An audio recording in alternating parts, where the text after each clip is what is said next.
하나님은 우리에게 복을 주시려고 말씀을 주십니다. 그러므로 하나님의 말씀을 통해서 우리가 풍성한 은혜를 받고 복을 누리기 위해서는 중요한 것이 하나 있습니다. 그게 뭐냐? 말씀을 받는 자세가 매우 중요합니다. 하나님의 말씀을 들을 때에 대충 흘려 듣거나 또 아무런 생각이 없이 들어서는 안 됩니다. 같은 시간에 같은 장소에서 똑같은 하나님의 말씀을 들었는데 어떤 분은 은혜를 받습니다. 그런데 또 어떤 분은 아무런 감동이 없습니다. 이게 무엇이 문제일까요?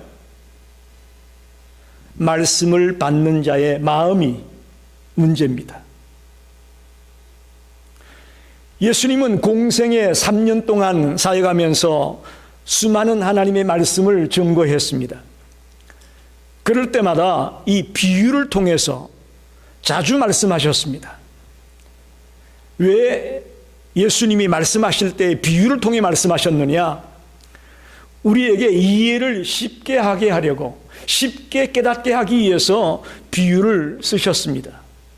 또 한편 오늘 본문에 보니까 하나님의 나라의 비밀을 허락된 자에게만 깨닫게 해주기 위해서 비유를 사용했다고 10절에 말하고 있습니다. 오늘 특별히 이 씨 뿌리는 자의 비유를 통해서 말씀을 듣는 자의 네 가지 마음이 어떤 것인가 같이 생각하면서 은혜를 나누기 원합니다. 첫째는 씨앗은 하나님의 말씀이다라고 오늘 본문에 말합니다. 11절에 이렇게 말하죠. 이 비유는 이러하니라. 씨는 하나님의 말씀이요. 씨가 하나님의 말씀이라고 말하고 있습니다. 여러분, 왜 예수님께서 하나님의 말씀을 씨앗에 비유하고 있을까요? 한번 생각해 보셨나요? 그것은 하나님의 말씀에는 생명이 있기 때문에 그렇습니다. 우리 손주 예찬이가 학교에서 옥수수 씨앗을 가지고 왔어요. 아마 학교에서 그런 걸 가르쳤나 봐요. 조금 이렇게 싹이 난 걸 가져왔는데 그걸 심어달라는 거예요. 그래서 우리 집 옆에 조그만 밭을 만들었는데 거기다 갖다 심었어요. 그랬더니 놀랍게 쑥쑥쑥쑥 자라나 지금 이만큼 컸어요. 씨앗은 생명이 있습니다. 하나님의 말씀도 생명이 있습니다. 할렐루야. 베드로전서 1장 23절에 보니까 너희가 거듭난 것은, 그러면 중간에 생략을 하고, 살아있고 항상 있는 하나님의 말씀으로 말미암았다. 하나님의 말씀이 늘 살아있다는 거예요. 하나님의 말씀에는 생명이 있다는 거예요. 사람이 기록한 책도 읽어보면 좀 재밌고 유익한 것들이 많이 있죠. 그러나 죄송하지만 사람이 쓴 책에는 생명이 없습니다. 그러나 놀랍게도 하나님의 말씀에는 생명이 있습니다. 여러분, 콘크리트가 얼마나 단단합니까? 그러나 그 조그만 씨앗 하나가 그 틈바구니에서 자라게 되면서 콘크리트에 금이 가고 깨지는 걸 여러분 아십니까? 씨앗이 생명이 있기 때문에 또 있는 놀라운 능력도 발휘하게 됩니다. 하나님의 말씀도 어떻게 보면 하찮은 것처럼 보여질지 모릅니다. 그러나 하나님의 말씀에는 능력이 있습니다. 아멘입니다. 여러분, 하나님의 말씀에는 능력이 있어요. 히브리서 4장 12절에 하나님의 말씀은 살아있고 활력이 있어서 혼과 영과 및 관절과 골수를 찔러 쪼갠다. 하나님의 말씀은 엄청난 파워를 갖고 있습니다. 또한 씨앗과 마찬가지로 하나님의 말씀은 열매를 맺게 되어 있습니다. 열매를 맺습니다. 그리고 그 열매는 더욱더 풍성한 열매를 맺을 수 있는 씨앗을 품고 있습니다. 그래서 오늘 예수님은 하나님의 말씀을 씨앗이라고 비유해서 말씀합니다. 오늘 저는 이 말씀을 통해서 우리 성도들이 하나님의 말씀을 듣는 것으로만 만족해서는 안 된다는 것을 아셔야 됩니다. 오늘 많은 성도들이 주일날 그 예배 시간에 나와서 하나님 말씀 듣는 것으로 끝납니다. 아닙니다. 하나님의 말씀을 들을 뿐만 아니라 그 말씀을 내 마음속에 받아들이고 그 말씀이 내 마음속에 뿌리를 내리고 그 말씀이 점점 성장해야 된다는 것을 오늘 말씀을 통해 발견하기를 바랍니다. 그래서 씨앗은 하나님의 말씀이다 라고 말합니다. 두 번째는 씨 뿌리는 자는 누구냐? 하나님의 말씀을 전하는 자를 말합니다. 원래 하나님의 말씀을 전파한 분은 예수 그리스도입니다. 예수님이 이 땅에 오셔서 복음을 전하고 하나님의 말씀을 외쳤습니다. 그런데 놀랍게도 그 당시 유대 사람들은 하나님의 말씀을 거절했습니다. 받아들이지 않았습니다. 대신 사람의 가르침이나 전통에 더 포커스를 맞췄죠. 그래서 그들은 소위 말하는 바리새인, 율법주의자가 되어지고 인간의 전통이나 인간의 생각들을 섞어서 짬뽕을 만들었습니다. 혼합된 어떤 진리를 만들어냈습니다. 그래서 예수님이 3년 동안 가장 집중한 일이 뭐냐? 12명의 제자에게 집중적으로 말씀을 가르친 겁니다. 그래서 그 12명의 제자들은 가룟 유다를 제외한 11명의 제자들이 남은 생을 사는 동안 열심히 예수님이 가르쳐주신 말씀을 증거하는 삶을 살다가 하나같이 다 순교했습니다. 씨 뿌리는 자가 누구냐? 하나님의 말씀을 전하는 자입니다. 또한 우리는 그들 때문에 오늘 여러분과 제가 말씀을 받게 되었습니다. 할렐루야. 우리가 말씀을 받은 자예요. 그래서 우리는 이 말씀을 받고 다른 사람에게 전하는 자가 되어야 되는 것입니다. 씨 뿌리는 자가 예수님이다, 목사님이다, 선교사님이다, 그렇게만 생각하지 마십시오. 저와 여러분이 말씀을 받았다면 우리 또한 말씀을 전하는 자가 되고 씨 뿌리는 자가 되어야 된다는 것을 기억하십시오. 이렇게 얘기하면 아니 난 씨앗이 없는데, 여러분에게 씨앗이 있다는 것을 발견하기 바랍니다. 지금 이 시간 목사가 설교하고 있는데 이 설교도 하나의 씨앗입니다. 동의하십니까? 이 설교도 씨앗이에요. 여러분 마음밭에 떨어져서 자라고 풍성한 열매를 맺게 되는 그런 씨앗으로 지금 설교가 전거되고 있습니다. 여러분이 사랑하는 친구에게, 가족들에게, 이웃에게 가서 한마디 간정을 한다고 합시다. 그것도 씨앗이요. 할렐루야. 사람 만나가지고 세상 얘기하지 마시고 내가 만난 예수를 담대하게 증거하는 그런 간정자가 되시기 바랍니다. 그게 씨앗이에요. 그게 여러분 씨앗 뿌리는 자예요. 한국에 있는 가족들, 친구들에게 내가 마지막 죽기 전에 전도 좀 하고 싶은데 어떡하나? 그래서 편지를 썼다고 합시다. 아무개야, 나는 예수를 만났다가 예수를 만나가지고 이렇게 살고 있다. 너무 좋다. 너도 예수 믿고 구원받았으면 좋겠다. 편지를 보냈다고 합시다. 그 편지가 뭐예요? 그게 씨앗이에요. 오늘 우리 김재일 집사님이 인도하는 찬양을 같이 따라 불렀는데 찬양 이 자체가 하나의 씨앗이에요. 저는 그렇게 봅니다. 하나님의 말씀을 우리의 기도를 곡조에 붙여가지고 부른 것이 찬양 아닙니까? 이 찬양 한마디가 씨앗이 될 수 있다는 것을 믿으시기 바랍니다. 씨 뿌리는 자는 바로 하나님의 말씀을 전하는 자입니다. 시편 126편 5절 6절에 보면 이런 말씀이 있습니다. 눈물을 흘리며 씨를 뿌리는 자는 기쁨으로 거두리로다. 울며 씨를 뿌리러 나가는 자는 반드시 기쁨으로 그 단을 가지고 돌아오리라. 우리는 씨 뿌리는 자인데 어떻게 씨를 뿌릴 거냐? 울면서 눈물로 씨를 뿌려야 된다고 말합니다. 그럼 어떻게 눈물을 흘리라는 거냐? 저는 기도의 눈물이라고 말하고 싶습니다. 저와 여러분이 내가 만난 예수를, 내가 들은 이 복음을 다른 사람에게 증거하려면 기도의 눈물을 흘리면서 전하게 되기를 바랍니다. 들으려면 듣고 말라면 마라 그러지 마시고 정말 제가 이 말씀을 듣고 주를 만났으면 좋겠다 하는 뜨거운 눈물을 쏟으면서 씨를 뿌릴 때에 열매가 있습니다. 할렐루야.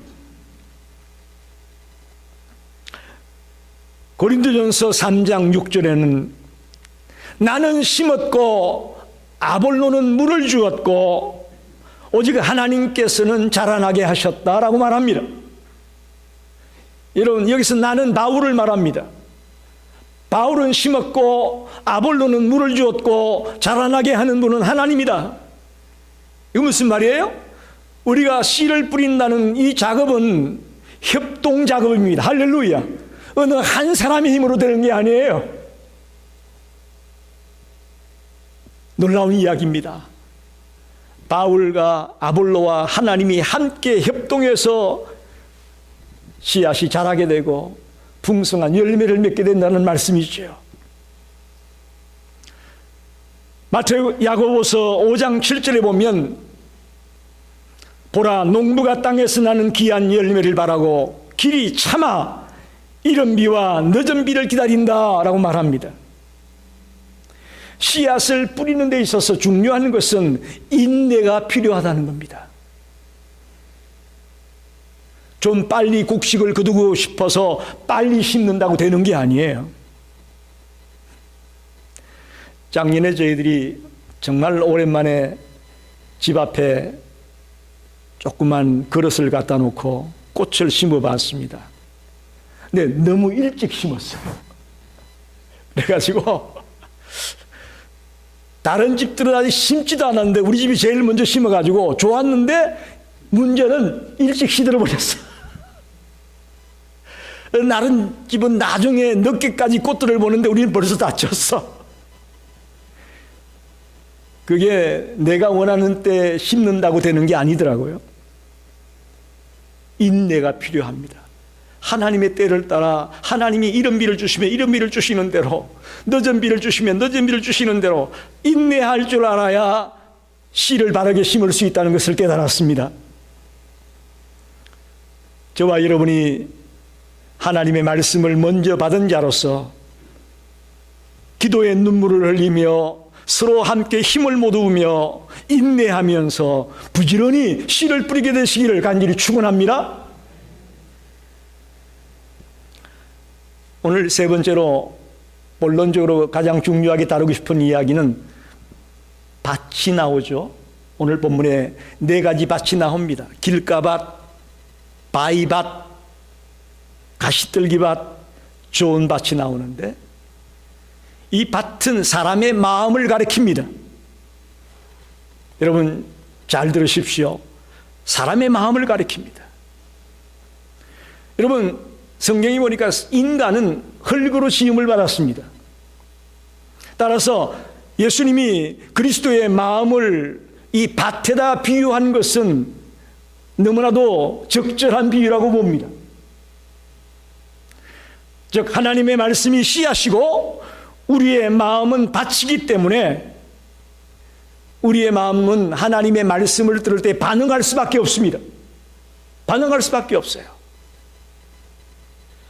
씨앗을 뿌려보면 흙이 있으면 뭔가 반응이 있습니다.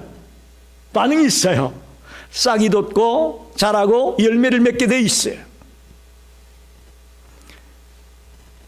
그래서 예수님은 씨 뿌린 자의 비유를 통해서 이 세상에 네 종류의 마음이 있다고 우리에게 가르치고 있습니다. 네 종류의 마음이 있다. 이것은 하나님의 말씀을 들을 때 어떤 반응을 하느냐를 가지고 설명하는 겁니다. 첫째는 강팍한 마음입니다. 누가복음 8장 5절 또 12절에 보니까 길가밭이라고 되어 있습니다. 길가밭. 저는 이것을 강팍한 마음이다, 그렇게 말씀드리고 싶습니다. 옛날 팔레스타인의 들에는 조그만 소로길들이 많이 있었다고 합니다. 그래서 씨를 뿌릴 때 길가에 뿌려지는 씨들이 있는 것은 너무나 당연한 것입니다. 즉 이러한 밭은 하나님의 말씀을 이해하지도 못하고 또 마음속에 받아들이려고도 하지 않는 그런 강팍한 마음, 굳은 마음을 길가밭이라고 말합니다. 즉 길가밭은 마음의 문을 굳게 걸어 잠겼기 때문에 아무리 말씀을 전해도 도저히 먹히질 않아요. 그런 사람들이 있죠. 그걸 우리는 강팍한 마음이다, 길가밭이다, 그렇게 말합니다. 특별히 이런 사람들은 복음이 전해져도 듣지를 않기 때문에 열매를 기대할 수는 없습니다. 또 이 그들의 마음이 얼마나 완고한지 별의별 방법을 다 동원해서 이야기해도 꼼짝도 안 하는 것을 보게 됩니다. 더 놀라운 것은 오늘 공중의 새들이란 말이 나오죠. 공중의 새들이 와서 그 씨앗을 먹어버린다, 빼앗아 가버린다. 여기서 말하는 공중의 새는 사탄을 말합니다. 이 강팍한 마음의 사람들은 말씀이 떨어졌는데 그들이 먹지는 못하고 사탄이 와서 가로채 가버리는 거예요. 그러니 그 사람에게는 말씀이 들어갈 수가 없습니다. 이런 마음이 길가밭입니다. 두 번째는 저는 가벼운 마음이라고 생각합니다. 좀 감정적이라고 할까요? 금방 흥분했다가 금방 식어버리고 하는 이런 가벼운 마음, 이것을 저는 바위밭이다. 누가복음 8장 6절 13절에 바위라고 나와 있습니다. 옛날 성경에는 돌밭이라고 되어 있죠. 팔레스타인 지방에는 석회암청이 많아서 밑에는 바위고 아주 얇게 흙이 덮여 있답니다. 그러니 그 땅에 씨를 뿌리게 되면 어떻게 되겠어요? 싹은 납니다. 그러나 밑에 바위가 있기 때문에 뿌리를 뻗을 수가 없어요. 그래서 조금 놨다가 햇빛이 쬐게 되면 금방 타버리는 거예요. 금방 시들어버리고 죽고 마는 그런 것이 바위밭이라고 말할 수 있습니다. 이것은 말씀을 듣기는 듣습니다. 듣기는 들어요. 아주 그냥 굉장히 감정이 풍부해가지고 말씀을 들을 때 아주 그냥 굉장히 은혜 많이 받는 것 같아. 은혜는 혼자 다 받는 것 같아요. 그런데 얼마 안 가서 어떤 박해가 오거나 시련이 오게 되면 금방 빠이빠이 하고 떠나는 거예요. 언제 복음을 들었더냐, 언제 말씀을 들었더냐 하면서 금방 세상으로 다시 돌아가 버리고 떠나가 버리는 그런 자가 바로 돌짝밭입니다. 바로 가벼운 마음의 사람이라고 저는 말씀드리고 싶습니다. 처음에는 조금 받아들이는 것 같았는데 외부적인 박해나 시련이 조금 닥치기 시작하면 순식간에 무너져 버리는 이런 사람을 말합니다. 즉 잠깐 믿다가 신앙이 식어져 버리는 거죠. 그런데 예수님은 그걸 보고 뿌리가 없기 때문에 예수를 배반하고 떠나는 거다. 뿌리가 없다, 그런 말이에요. 여러분 어떻습니까? 여러분에게 지금 신앙의 뿌리가 깊이 내려져 있습니까? 아멘입니다. 신앙의 뿌리가 깊이 내려져 있어야 됩니다. 그래야 어떤 시련이 오거나 어떤 박해가 있어도 우리가 흔들리지 않을 수 있는 거죠. 특별히 여러분이 어떤 일시적인 감정이나 분위기에 흥분에 빠져가지고 그걸 신앙이 있다 라고 오해하는 경우가 있는데, 죄송하지만 잘 따져보셔야 돼요. 어떤 흥분과 감정 이것만 가지고 저 사람 신앙이 있구나 라고 단정하면 안 됩니다.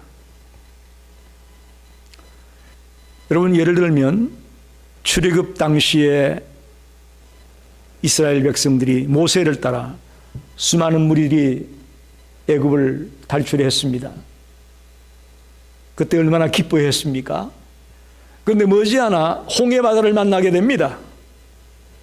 위기 아닙니까? 뒤에는 애굽의 군대들이 쫓아오고 앞에는 바다가 떡 놓여 있고, 더 나아가서 사막에 갔더니 먹을 것이 없습니다. 물이 없습니다. 어떻게 됩니까? 그렇게 좋아라 하고 모세를 쫓아나왔던 그들이 금방 하는 말이 뭐예요? 애굽으로 돌아가자!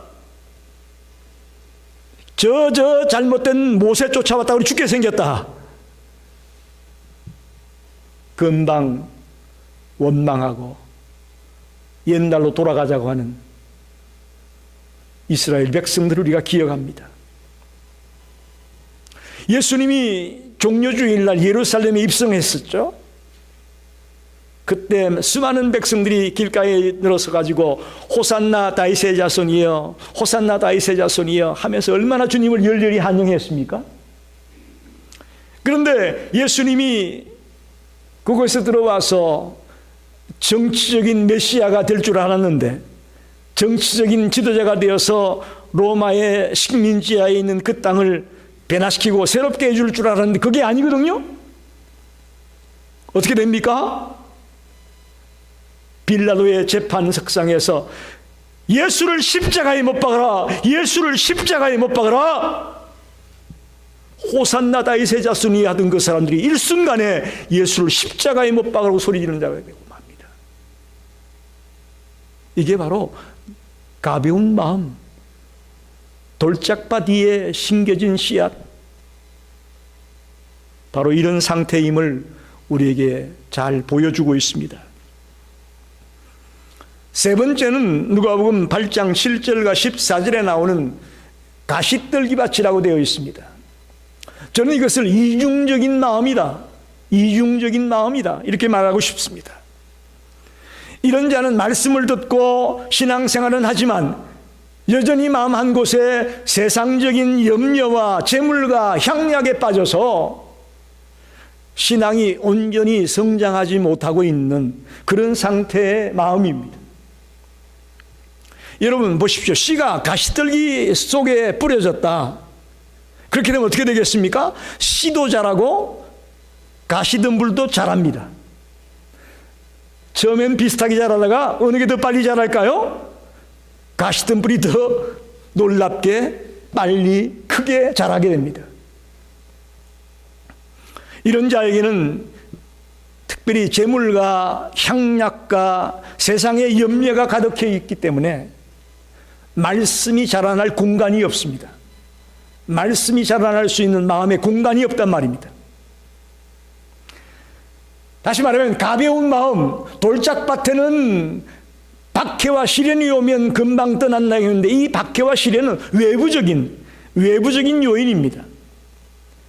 그러나 이 가시떨기밭에 세상 염려와 재물과 향락과 이런 것들은 내부적인 요인이라고 저는 말하고 싶습니다. 내 속에서 일어나는 그런 불안과 염려와 갈등과 이런 것들로 인해서 씨앗이 자랄 만한, 열매를 맺을 만한 공간이 없는 것이죠. 특별히 이생의 염려라고 되어 있죠. 이생의 염려라는 말은 다른 말로 하면 세상 염려를 말합니다. 세상에서 내가 먹고 살기 위해 뭘 해야 될 건가, 늘 이 걱정에 이 근심에 놓여 있는 자라면 우리 자신을 한번 재고해 봐야 될 겁니다. 또 재물에 빠져 있다, 부에 대한 무절제한 열망을 의미한다, 이렇게 해석할 수 있습니다.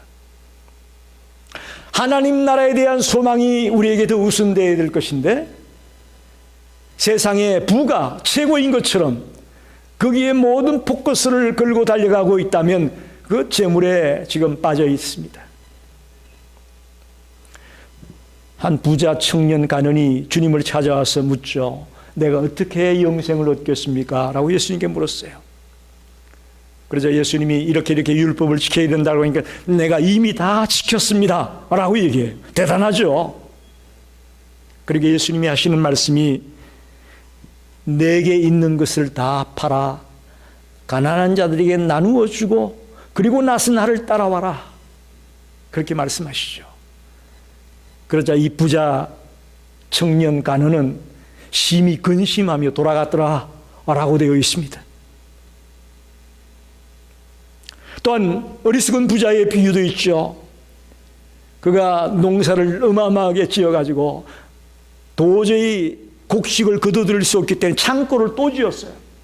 그리고는 그 모든 곡식들을 들여놓고 이제 내가 평안히 쉬고 먹고 마시고 즐기자 라고 얘기했어요.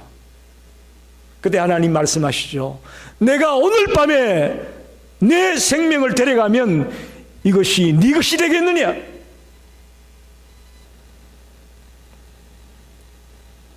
재물에 모든 포커스를 걸고 달려가고 있는 인생의 어리석음을 너무나도 잘 지적해 주는 말씀입니다. 향락에 빠져 있다. 향락이라는 것은 마약, 술 취함, 도박, 오늘날 미국의 프로스포츠, 오락 등등이 향락에 해당될 수 있다고 봅니다. 이런 것들에 심취한다는 것은 결국 세상의 노예가 된다는 것과 진배 없습니다. 그래서 말씀을 받았긴 하지만 신앙이 조금 생기기는 했지만 세상의 염려가, 세상의 근심 걱정들이 같이 있어서 이중적인 마음으로 인해서 우리 믿음이 성장하지 못하고 제자리에 머물러 있거나 퇴보하게 된다라고 지적하는 것이죠. 마지막으로 좋은 밭이라고 말합니다. 좋은 땅에 떨어진 씨앗은 누가복음 8장 8절과 15절에 나와 있는 말씀인데, 저는 이것을 열매 맺는 마음이다, 그렇게 말씀드리고 싶습니다. 열매 맺는 마음. 좋은 땅이란 말씀을 듣고 그대로 지키고 힘들거려도 인내하며 달려가서 열매를 맺는 것을 말합니다. 여러분, 우리가 하나님 말씀을 들을 때 그 말씀을 들은 뒤에는 야, 내가 이 말씀대로 살아야 되겠구나 결단하고, 또 어떤 어려움이 오더라도 절대로 이 말씀을 버리지 말고 이 말씀을 붙들고 내가 살아야 되겠다 라고 하게 되면 때가 되면 열매를 맺게 될 것을 믿습니다. 분명히 열매가 있습니다. 내가 원하는 때는 아니지만, 내가 기대한 몇 년, 몇 월, 며칠, 몇 시에는 아니지만 하나님이 때에, 하나님이 원하는 그 시기에 분명히 열매가 있습니다. 가장 중요한 것은 하나님의 말씀을 듣고 지키면서 끝까지 인내하며 나아가는 것입니다. 인내하지 못해서 열매를 맺지 못합니다. 우리가 말씀을 듣기는 잘합니다. 또 말씀대로 살려고 노력도 합니다. 그런데 이런저런 어려움이 닥치기 시작하면 견디지 못하고 쓰러져 버리는 것이 우리의 모습입니다. 여러분, 농부가 농사 지을 때 생각해 보십시오. 항상 좋은 날씨만 있습니까? 가물 때도 있습니다. 비가 안 와서 어려울 때 있어요. 그러면 농부가 농사 포기하나요? 아니에요. 그래도 결실의 때를 받아보면서 인내하면서 달려나가잖아요. 또 가물수도 문제지만 홍수가 나서도 문제입니다. 농사 잘 지어놨는데 홍수가 나가지고 싹 떠내려가는 게 얼마나 많습니까? 그렇다고 포기합니까? 그래도 또 결실의 때를 바라보고 끝까지 인내하면서 그걸 추스려 나가는 거예요. 우리도 마찬가지입니다. 신앙생활 하다 보면 정말 힘들고 어려울 때도 있습니다. 정말 인간적으로 견디기 어려운 상황이 일어날 수 있습니다. 그때 우리는 영원한 하나님의 나라를 바라보며 아름다운 믿음의 열매들을 바라보며 이때를 인내하면서 견뎌내고 뚫고 나가는 것이 좋은 밭입니다. 열매 맺는 마음입니다. 말씀을 정리합니다.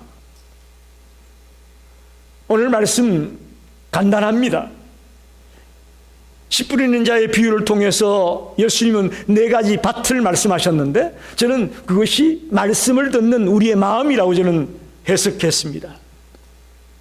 길가밭은 강팍한 마음입니다. 도저히 말씀이 들어갈 수가 없습니다. 바위밭은 가벼운 마음입니다. 금방 받았다가 금방 사라져버리는 그런 마음입니다. 가시들기밭은 이중적인 마음입니다. 믿음도 있지만 세상적인 불안, 염려, 검신, 걱정 때문에 갈등을 누리고 있는 그런 안타까운 상황의 마음입니다. 4번째는 좋은 땅에 떨어진 씨앗인데 저는 열매 맺는 마음이라고 했습니다. 말씀을 듣고 그대로 지키며 인내하면서 결실을 맺을 때까지 달려가는 것을 말하죠. 여러분, 우리가 똑같이 복음을 듣지만 어떤 사람은 회개하고 거듭나고 하나님의 자녀가 되지만 어떤 사람은 예수를 만나지 못하고 예수를 믿지 못하는 자가 있습니다. 잠깐 다니다가 흔적도 없이 사라진 자들도 우리 주변에 많습니다. 저는 가만히 이 말씀을 보면서 에베소서 2장 8절에 보면 구원이 하나님의 선물이라고 말씀하고 있습니다. 저와 여러분이 이렇게 말씀을 듣고 예수 그리스도를 나의 구주로 영접하고 하나님의 자녀가 된 것은 내가 잘나고 내가 똑똑하고 내가 예뻐서가 아니고 이게 하나님의 은혜요, 하나님의 선물로 내가 구원받게 됐고 하나님의 자녀가 된 것을 믿습니다. 여러분, 감개무량합니다. 나같이 부족하고 나같이 연약한 것이 하나님의 자녀가 될 수 있다는 것, 이 엄청난 은혜요 축복입니다. 이왕이면 저와 여러분이 좋은 밭이 되기 원합니다. 열매 맺는 마음이 되기를 원합니다. 말씀을 듣고 믿음을 가지고 그대로 지켜나가며 끝까지 인내하며 달려나가서 오늘 100배의 결실을 맺는다고 했는데 풍성한 열매를 맺는 성도가 되시기를 간절히 축원합니다. 기도하겠습니다.